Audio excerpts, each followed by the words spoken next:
ছোটবেলায় একটা গল্প হয়তো অনেকেই পড়েছিলেন।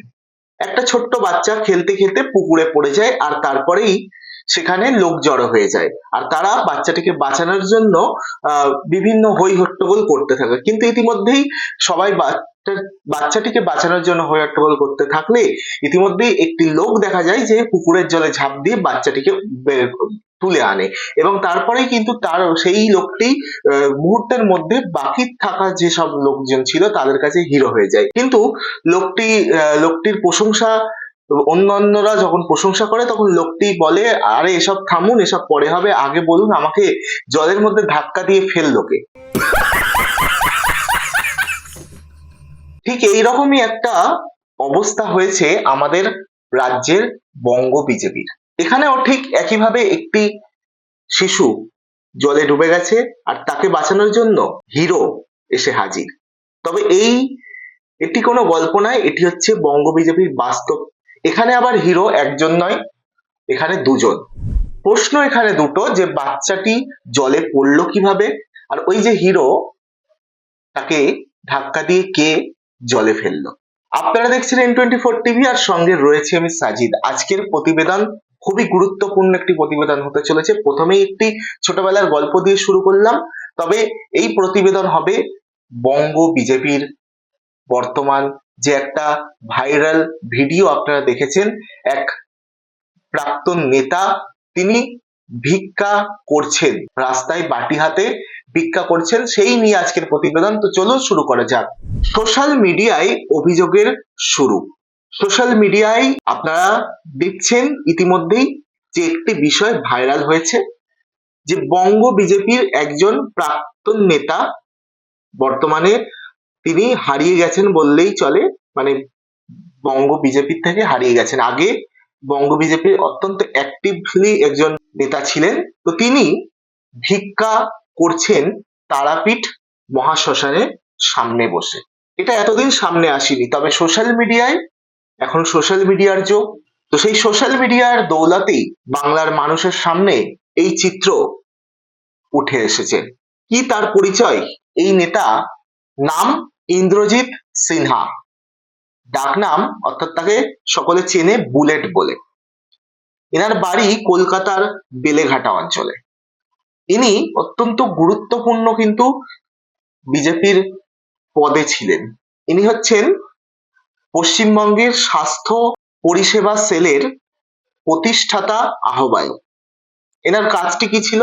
এনার কাজ ছিল রাজ্য জুড়ে বিভিন্ন জায়গায় বিজেপির নেতা কর্মী সমর্থক যারাই অসুস্থ হতো, বিশেষ করে নিচুতলার কর্মীরা, বা বিভিন্ন ভাবে তাদের চিকিৎসা পরিষেবার দরকার হতো, ইনি কিন্তু তাদের চিকিৎসার ব্যবস্থা করে দিত। আজ সেই নেতারই কিনা চিকিৎসা হচ্ছে না, সেই কারণে তিনি বাটি হাতে বসেছেন মহাশ্মশানের সামনে। একটা সময় এই নেতার প্রচন্ড গুরুত্ব ছিল দলে। এই নেতা রাজনীতির হাতেখড়ি কংগ্রেস থেকে, তিনি কংগ্রেস করতেন। তারপরে বছর 10 আগে তৎকালীন রাজ্য সভাপতি রাহুল সিনহার হাত ধরে, তার হাত থেকে পতাকা নিয়ে তিনি বিজেপি দলে যোগদান করেন। আর তারপরে তিনি এই স্বাস্থ্য পরিষেবার যে আহ্বায়ক তার দায়িত্ব সামলায়। স্বাস্থ্যক্ষেত্রে বিজেপির উপস্থিতি বৃদ্ধির ক্ষেত্রে তিনি ব্যাপকভাবে কাজ এবং পরিশ্রম চালিয়ে যান। এত পরিশ্রম করতেন এবং এত একনিষ্ঠভাবে কাজ করতেন যে বিজেপির পশ্চিমবঙ্গের রাজ্য কমিটির আমন্ত্রিত সদস্য করা হয় তাকে। পরবর্তীকালে দেখা যায় যে সাংগঠনিক রদবদলের ফলে বিজেপির মধ্যে তার গুরুত্ব আস্তে আস্তে ধীরে ধীরে কমতে থাকে। এই যে ভিক্ষা করছে, এই বিষয়টা কিন্তু বঙ্গ বিজেপির কাছে বড় কোনো বিষয় ছিল না, যদি না এটা সামাজিক মাধ্যমে এইভাবে উঠে আসতো। সোশ্যাল মিডিয়ার দৌলতে এই খবর যখন সম্প্রচার হয়, বিভিন্ন ভাবে সকলে জানতে পারে, তখনই তড়িঘড়ি রাজ্যের সেই দুই নেতা, যে দুই নেতা একে অপরের প্রতি বিভিন্ন সময় আমরা দেখেছি কিছু একটা করে আর কি। আরে কেনা কে চাতে হো, তো সেই দুই নেতাই কিন্তু একেবারে উদ্গ্রীব হয়ে ওঠে। সুকান্ত মজুমদার তিনি সোশ্যাল মিডিয়ায় তার ফেসবুক পেজে পোস্ট করেন এবং তিনি দ্রুত তাকে হাসপাতালে ভর্তি করবেন এমনটা আশ্বাস দেন।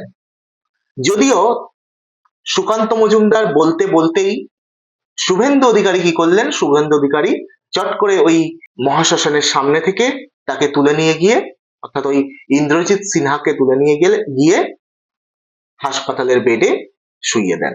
অর্থাৎ সুকান্ত মজুমদার লিখছেন ফেসবুকে, লিখতে লিখতেই শুভেন্দু অধিকারী তাকে নিয়ে চলে গেলেন হাসপাতালে এবং তার চিকিৎসা শুরু করে দিলেন। এই ঘটনা ঘটতে ঘটতেই, যদিও এই নিয়ে শুভেন্দু অধিকারী এবং সুকান্ত মজুমদার নিজেরা কিছু না বললেও তাদের যে অনুগামীরা রয়েছে তারা সোশ্যাল মিডিয়ায় শুরু করে দিয়েছে কথোপকথন। একে অপরের প্রতি কটাক্ষ, তর্ক অনেকেই করছেন। সোশ্যাল মিডিয়ায় ইন্দ্রজিৎ সিনহা তার যে ভিক্ষা করার কথা উঠে আসার পরেই তার প্রতিক্রিয়া পাওয়া গেছে। আজ তাক বাংলা তাদের প্রতিবেদনে ওই ইন্দ্রজিৎ সিনহার প্রতিক্রিয়া লিখেছেন। ইন্দ্রজিৎ সিনহার সঙ্গে যোগাযোগ করা হলে কাঁদো কাঁদো সুরে আক্ষেপের সঙ্গে বলেন, দলের জন্য একসময় দিনরাত পরিশ্রম করেছি। পার্টির কর্মী সমর্থকদের যে কোনো রোগে হাসপাতালে ভর্তি করিয়ে দেওয়া থেকে তাদের জন্য সুলভে ওষুধের ব্যবস্থা করে দিয়ে বহু মানুষের আশীর্বাদ পেয়েছি। কিন্তু দলেরই কিছু নেতা আমাকে ইচ্ছাকৃতভাবে কলঙ্কিত করার চক্রান্ত করেছিল। পার্টির কর্মসূচি আয়োজন করতে গিয়ে প্রচুর ঋণগ্রস্ত হয়ে পড়েছিলাম। তাই আজ নিজের চিকিৎসা এমনকি ভরণ পোষণের ব্যয় বহনের ক্ষমতাও নেই আমার। তাই বাটি হাতে মানুষের কাছে ভিক্ষাবৃত্তি করতে হচ্ছে আমাকে। ইন্দ্রজিতের কথায় পার্টি এখন অনেক বড় হয়েছে। পশ্চিমবঙ্গের মধ্যে প্রধান বিরোধী দল এখন বিজেপি। রয়েছে অনেক এমপি এমএলএও, কিন্তু আমার মতো হারিয়ে যাওয়া সামান্য কর্মীর কথা ওদের কানে পৌঁছায় না। তারাপীঠের কিছু স্থানীয় মানুষের আশ্রয়ে রয়েছি। এই কথা তিনি বলেছেন এবং এর মধ্যে একটা কথা বলেছেন যে যে পার্টির পক্ষ থেকে মানুষের সেবা করতে করতে নিজের টাকা দিয়ে তাই নিজে ঋণগ্রস্ত হয়ে পড়েছি, আজ তাই লোকের দ্বারে ভিক্ষার জন্য এসেছি। অর্থাৎ যে প্রশ্নটা আমি রেখেছিলাম প্রথমে, যে এই পরিস্থিতি কেন হলো, বড় প্রশ্ন ছিল। তো সেই প্রশ্নের উত্তর আশা করি এই যে একটা কোট, এই যে একটা বক্তব্য, তিনি নিজেই বলছেন যে পার্টির কাজ করতে গিয়ে, নিজের টাকা দিয়ে কাজ করতে গিয়ে নিজেই ঋণগ্রস্ত হয়ে পড়েছি, তাই আজ আমার এই পরিস্থিতি। এবারে আপনাদের আরো একটা প্রতিবেদনের ছোট্ট অংশ পড়ে শোনাবো, যেটা বর্তমান পত্রিকায় প্রকাশিত হয়েছে। সেখানে এই যে দুপক্ষের মধ্যে এই সমস্ত কথোপকথন বা এই যে দ্বন্দ্ব, যে এ ভর্তি করা হয়েছে, একে এনার উদ্যোগে হয়েছে, এই সমস্ত বিষয় নিয়ে, কে হাসপাতালে ভর্তি করেছে, কে চিকিৎসার ব্যবস্থা প্রথম শুরু করেছে, এই সমস্ত নিয়ে যে বক্তব্য, তা নিয়ে যখন তার কাছে জানতে চাওয়া হয়, তো তিনি যেটা জানিয়েছেন, বিজেপির বর্তমান রাজ্য নেতৃত্বের প্রতি চূড়ান্ত ক্ষোভ উগরে দেন তিনি। তার অভিযোগ, তার যে অসুখ সেটির চিকিৎসার জন্য রাজ্য সভাপতি সুকান্ত মজুমদারের কাছে সাহায্য প্রার্থনা করেও খালি হাতে ফিরতে হয়েছে তাকে। হাসপাতালে ভর্তি করিয়ে দেওয়ার আর্জি জানাতে গিয়ে তিনি অপমানিত হয়েছেন রাজ্য বিধানসভার বিরোধী দলনেতার কাছে। যদিও একসময় বিজেপির একাধিক রাজ্য ও কেন্দ্রের তাবড় নেতার অত্যন্ত ঘনিষ্ঠ ছিলেন ইন্দ্রজিৎ। তাহলে এখানে কি বলছেন তিনি, যে তিনি গিয়েছিলেন, এই যে দুই নেতা তাকে চিকিৎসার ব্যবস্থা, ভাইরাল হওয়ার পর চিকিৎসা ব্যবস্থা করে দেওয়ার জন্য উঠে পড়ে লেগেছেন, তাদের দুজনের কাছে নাকি তিনি গিয়েছিলেন, এমনটা কিন্তু বর্তমান পত্রিকায় প্রকাশিত হয়েছে, সেখান থেকে আপনাদের শোনালাম।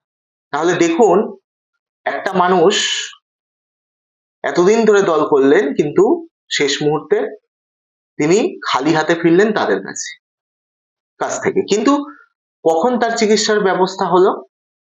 যখন তিনি তাদের কাছে গিয়ে চেয়েছিলেন তখন নয়, যখন এটা সোশ্যাল মিডিয়ার মাধ্যমে বিভিন্ন ভাবে ছড়িয়ে পড়তে লাগলো, তখন তার চিকিৎসা ব্যবস্থা করার জন্য ওই দুজনই উঠে পড়ে লাগলেন।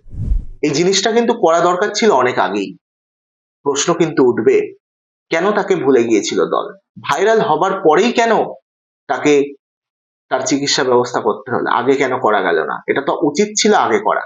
এখন প্রশ্ন উঠছে, যদি সত্যি সোশ্যাল মিডিয়ায় ভাইরাল না হতো, তাহলে এভাবেই কি ভিক্ষা করেই তাকে একজন দাপুটে নেতা তাকে বাকি জীবনটা কাটাতে হতো?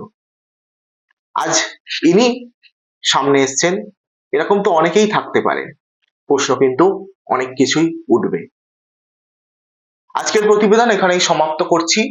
এই প্রতিবেদন যদি ভালো লেগে থাকে তাহলে অবশ্যই আপনারা জানাবেন, এবং যদি ভালো না লাগে বা কোনো ভুল ভ্রান্তি থাকে তাহলে অবশ্যই সেটিও কমেন্টে জানাবেন, আমরা সেটিকে শুধরে নেওয়ার চেষ্টা করব।